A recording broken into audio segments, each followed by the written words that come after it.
तो साथियों नमस्कार एवं जोहार। मैं हूं उमेश कुमार और स्वागत करता हूं आप सभी का अपने इस YouTube चैनल U++ एकेडमी में। तो साथियों आज मैं बताऊंगा विस्कोसिटी ऑफ ए लिक्विड के बारे में। तो चलिए आगे बढ़ते हैं और आज पे फोकस करते हैं। आगे बढ़ने से पहले जान लेते हैं आपका हालचाल। तो कैसे हैं आप सब? बोले तो एकदम झकास। तो चलिए आगे बढ़ते हैं।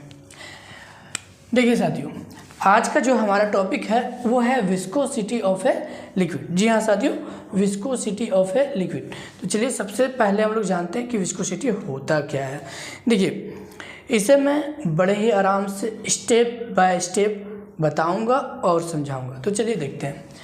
सबसे पहले क्या है, कहता है consider a liquid flowing through a narrow tube. ठीक है, क्या कहता है? Consider a liquid flowing through a narrow tube. कहता है कि मान लीजिए कि कोई लिक्विड है जो कि नैरो ट्यूब के थ्रू फ्लो कर रहा है, यानी कि बह रहा है, पास कर रहा है। नैरो ट्यूब कहने का मतलब सकरी ट्यूब। ठीक है, क्या कह रहा है कि मान लीजिए कि कोई लिक्विड नैरो ट्यूब सकरी ट्यूब के थ्रू पास कर रहा है, फ्लो कर रहा है, यानी कि बह रहा है। अब देखिए इसको मैं अच्छे तरीके से समझाऊंगा। ठीक है, आप लोगों ने वो पाइप तो देखा होगा जिससे हम लोग सिंचाई करते हैं। देखिए क्या है,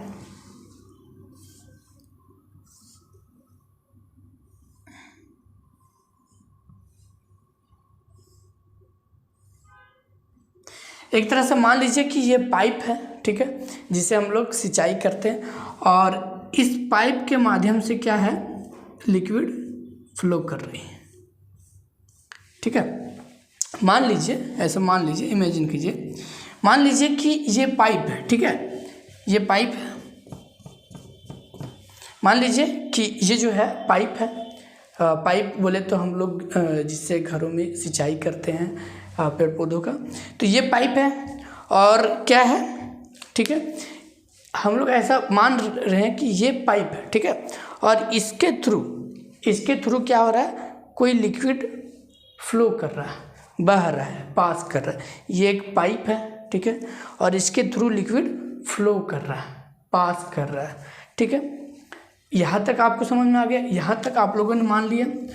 अब आप लोग इसको ऐसा मानिए कि ये कोई नैरो ट्यूब है, ये कोई नैरो ट्यूब है, यानी कि सकरी ट्यूब है, और इसके थ्रू लिक्विड पास कर रहा है, इसके थ्रू लिक्विड फ्लो कर रहा है, बह रहा है। मान लीजिए, अरे मानने में क्या जाता है भाई, मान लीजिए, मान लेते हैं। ठीक है, मान लिया, वेरी गुड।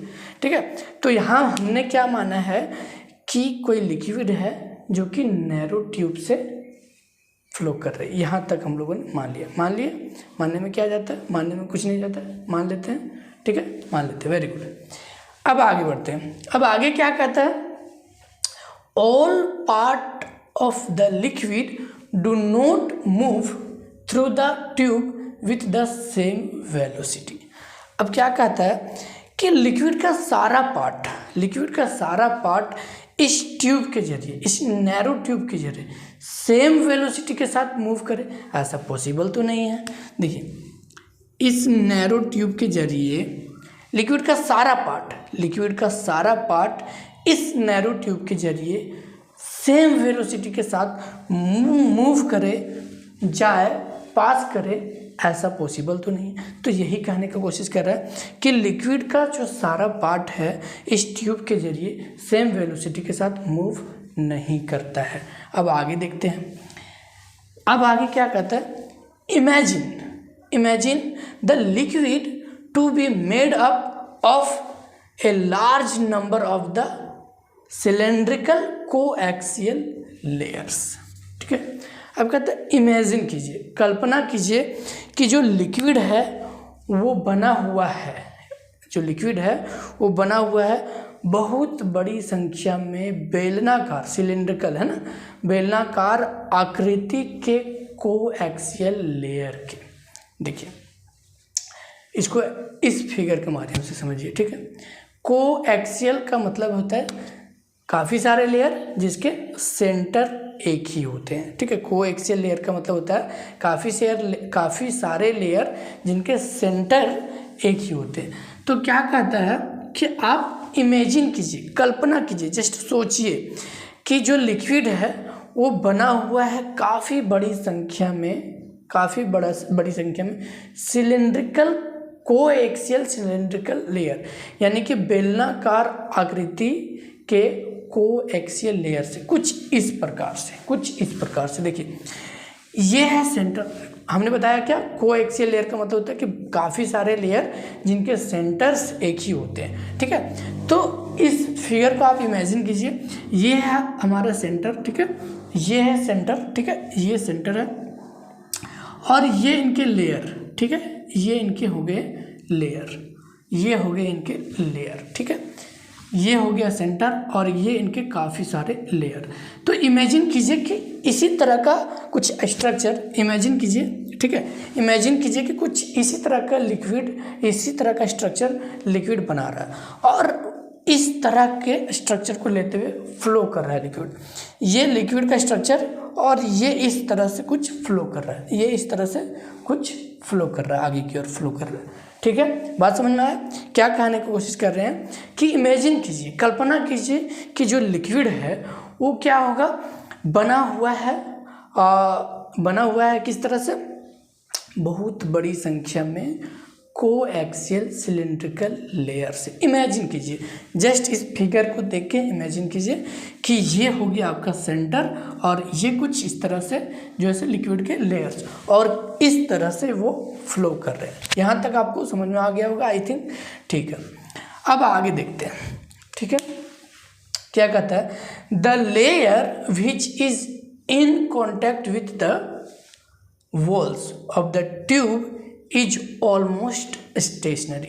कहता क्या है, देखिए कि वो लेयर, अब हमने लेयर मान लिया, अब क्या कह रहा है, देखिए वो लेयर जो ट्यूब के वॉल्स के कांटेक्ट में होगा। देखिए ये वॉल्स है, ठीक है, मान लीजिए कि ये वॉल है, ठीक है, ये वॉल है और कोई लेयर इसके कांटेक्ट में, ठीक है।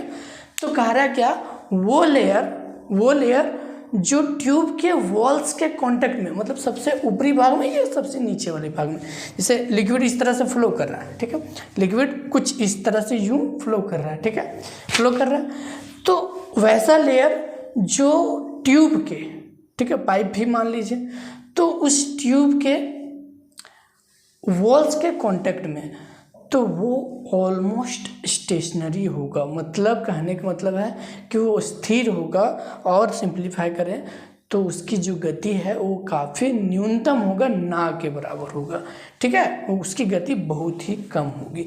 कौन से लेयर, जो लेयर ट्यूब के वॉल्स के कांटेक्ट में होगी, मतलब जो सबसे जो ये वॉल्स है, अगर ये वॉल्स है तो इसके कांटेक्ट में, अगर ये वॉल्स है तो ये इसके कांटेक्ट, या तो ऊपर या तो नीचे, ये ऐसे फ्लो कर रहा है लिक्विड, तो या तो ऊपरी लेयर या तो नीचे का लेयर जो इस ट्यूब्स के वॉल्स के कांटेक्ट में होंगे, वो जो लेयर होंगे वो बिल्कुल स्टेशनरी होंगे। स्टेशनरी मतलब स्थिर, उनकी जो गति होगी बहुत ही कम होगी, ना के बराबर होगी, ठीक है। यहाँ तक आपको समझ में आया? बिल्कुल।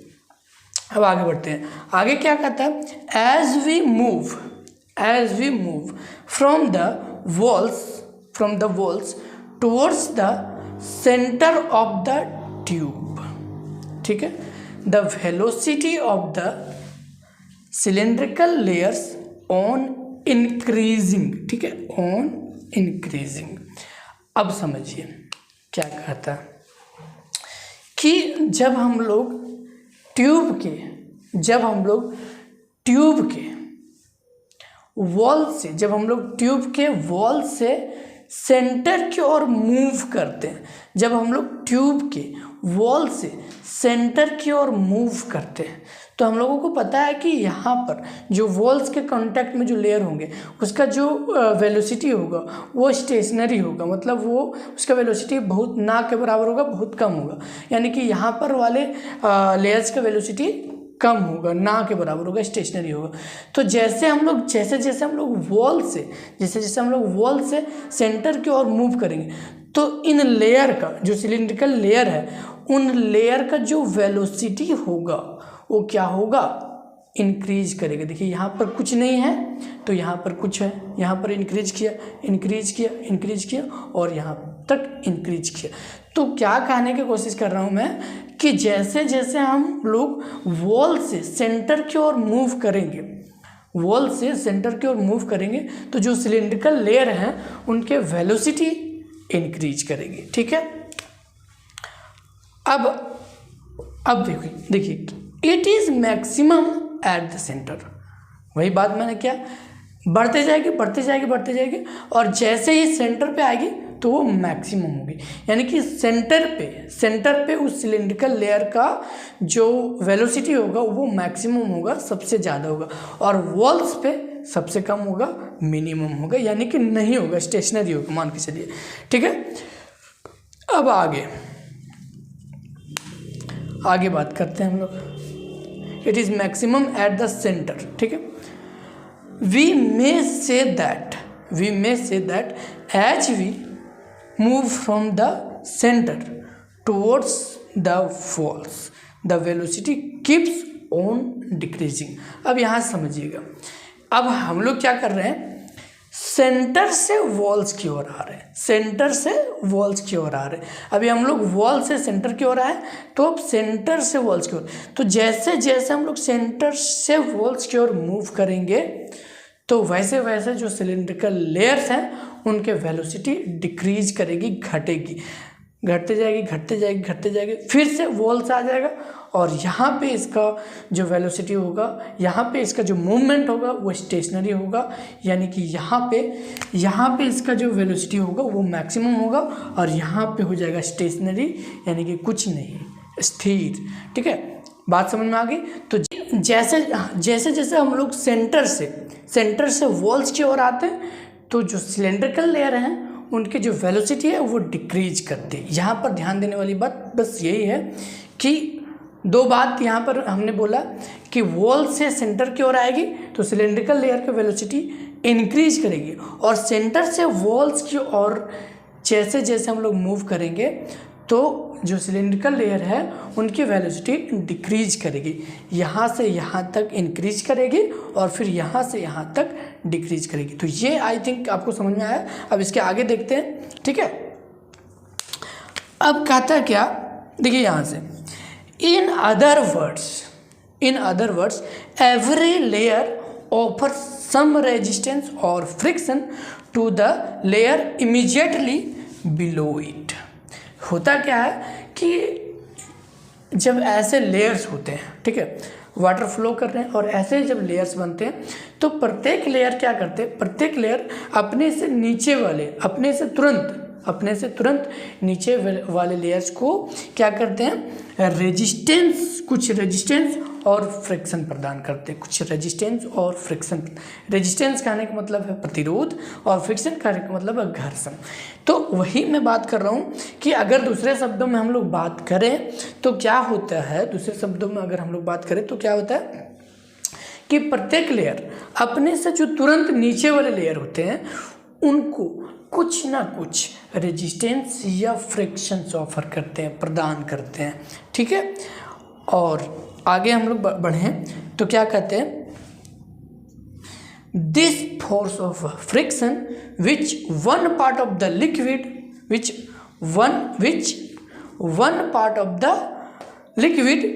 Offers to another parts of the liquid is called viscosity. ध्यान दीजिएगा साथियों, this force of friction which one part of the liquid offers to another parts of the liquid is called viscosity।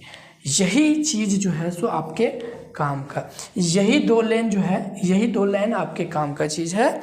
ठीक है, यहाँ से यहाँ तक मैंने आपको समझाने के लिए बताया, ये दो लाइन जो है सो आपके काम का चीज़ है। देखिए यहाँ पर क्या कह रहा है कि दिस फोर्स ऑफ फ्रिक्शन, यही फोर्स ऑफ फ्रिक्शन, यही घर्षण बल जो लिक्विड का एक पार्ट दूसरे पार्ट को ऑफर करता है, प्रदान करता है, इसी को तो विस्कोसिटी ऑफ लिक्विड कहते हैं। Viscosity of liquid. ठीक है, ध्यान दीजिएगा साथियों। मैंने क्या बोला कि दिस फोर्स ऑफ फ्रिक्शन, यही फोर्स ऑफ फ्रिक्शन, यही घर्षण बल जो लिक्विड का एक पार्ट दूसरे भाग को, दूसरे पार्ट को ऑफर करता है, प्रदान करता है, इसी को विस्कोसिटी ऑफ लिक्विड कहते हैं। आई थिंक ये आपको समझ में आ गया, ठीक है। इसके बाद कुछ और पॉइंट्स है इसी में विस्कोसिटी ऑफ लिक्विड के बारे में, तो आगे हम लोग डिस्कस करते हैं, ठीक है। आई थिंक कि यहाँ तक आपको अच्छे से समझ में आया होगा,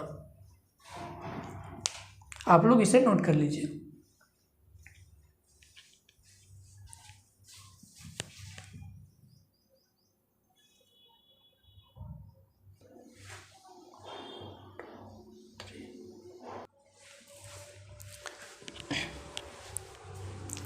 अब देखिए आगे देख लेते हैं, ठीक है।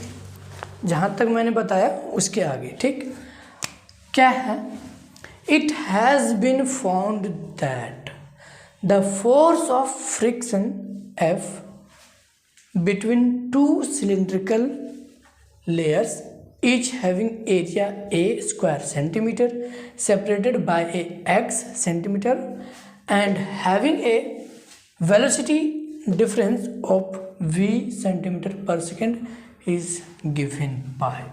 देखिए हम लोग जो है वहाँ पे विस्कोसिटी, ठीक है, विस्कोसिटी में हम लोगों ने बात किया क्या, फोर्स ऑफ फ्रिक्शन का, तो वही फोर्स ऑफ फ्रिक्शन ही निकालने का हम लोग कोशिश कर रहे हैं, ठीक है। तो यहाँ पे कहा गया क्या कि हम लोग ले लेते हैं जो फोर्स ऑफ फ्रिक्शन उसको F ले लिया, ठीक है, F between two cylindrical layers, यानी कि दो सिलेंड्रिकल लेयर के बीच का जो फोर्स ऑफ फ्रिक्शन है, ठीक है, दो सिलेंड्रिकल लेयर उनके बीच में जो भी फोर्स ऑफ फ्रिक्शन लग रहा है उसको हम लोग F ले लेते हैं, ठीक है। Each having area A square centimetre, और उनके बीच का जो एरिया है वो A स्क्वायर सेंटीमीटर ले लिया हमने, ठीक है, सेपरेटेड बाय x सेंटीमीटर, और उन दोनों के बीच में डिस्टेंस x सेंटीमीटर से उन लोगों को सेपरेट कर दिया, and having a velocity difference of v centimetre पर सेकेंड, और उनके बीच का जो वेलोसिटी डिफरेंस उसको ले लिया गया है v सेंटीमीटर पर सेकेंड, ठीक है। अब फाइनली हम लोग रिलेशन निकालते हैं। फोर्स ऑफ फ्रिक्शन F ले लिया, दो लेयर के बीच का जो एरिया है वो A, डिस्टेंस उनके बीच का x, और जो वेलोसिटी डिफरेंस है वो v, ठीक है। अब आगे आते हैं रिलेशन में, ठीक है। तो यहाँ से रिलेशन निकल के आता है F यानी कि force of friction is directly proportional to the product of area and velocity difference and the inversely proportional to the distance separated between two cylindrical layer. ध्यान से समझिए कि ये जो फोर्स ऑफ फ्रिक्शन होगा वो डायरेक्टली प्रोपोर्शनल होगा किसके, एरिया और वेलोसिटी डिफरेंस के गुणनफल का, प्रोडक्ट का, ठीक है। और जो फोर्स ऑफ फ्रिक्शन होगा वो इन्वर्सली प्रोपोर्शनल होगा दो सिलेंड्रिकल लेयर के बीच के डिस्टेंस का। समझ में आ गया बात।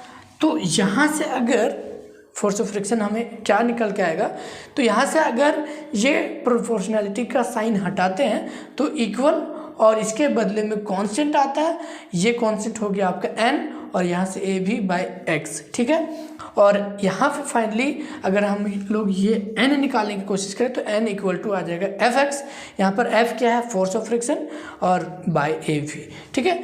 तो where n is a constant known as a coefficient of viscosity, तो ये जो n है वो कांस्टेंट है, और इसी कांस्टेंट को हम लोग कोफिशिएंट ऑफ विस्कोसिटी के नाम से जानते हैं, जो कि काफ़ी इम्पोर्टेंट है, बहुत ज़्यादा इम्पोर्टेंट है, ठीक है। आगे देखिए, आगे क्या है, if x equal to 1 centimetre, यदि हम लोग x यानी कि डिस्टेंस, दो लेयर्स के बीच के डिस्टेंस उनको हम लोग 1 सेंटीमीटर लेते हैं, और एरिया a अगर 1 स्क्वायर सेंटीमीटर ले लेते हैं, और वेलोसिटी डिफरेंस 1 सेंटीमीटर पर सेकेंड लेते हैं, तो फाइनली क्या होगा, n इक्वल टू f, यानी कि कोफिशिएंट ऑफ विस्कोसिटी, एन मतलब coefficient of viscosity equal to हो जाएगा आपका फोर्स ऑफ फ्रिक्शन। देखिए ये V1 ये V1 ये V1 सब खत्म, बचेगा N इक्वल टू F, यानी कि coefficient of viscosity equal to force of friction. आई बात समझ में? यहाँ तक पूरी तरह से बात समझ में आ गई है? वेरी गुड, ठीक है, आगे बढ़ते हैं। अब हम लोग जो है सो पढ़ेंगे कोफिशिएंट ऑफ विस्कोसिटी का डेफिनेशन देख लेंगे, ठीक है। हम लोग जो है आगे कोफिशिएंट ऑफ विस्कोसिटी का डेफिनेशन देख लेंगे, क्योंकि कोफिशिएंट ऑफ विस्कोसिटी का डेफिनेशन बहुत ही, कोफिशिएंट ऑफ विस्कोसिटी खुद और उसकी डेफिनेशन खुद काफ़ी ज़्यादा इंपॉर्टेंट है। एग्जाम के दृष्टिकोण से आपके लिए भी जानना जरूरी है, ठीक है। तो चलिए देखते हैं, इसे आप नोट कर लीजिए, ठीक है।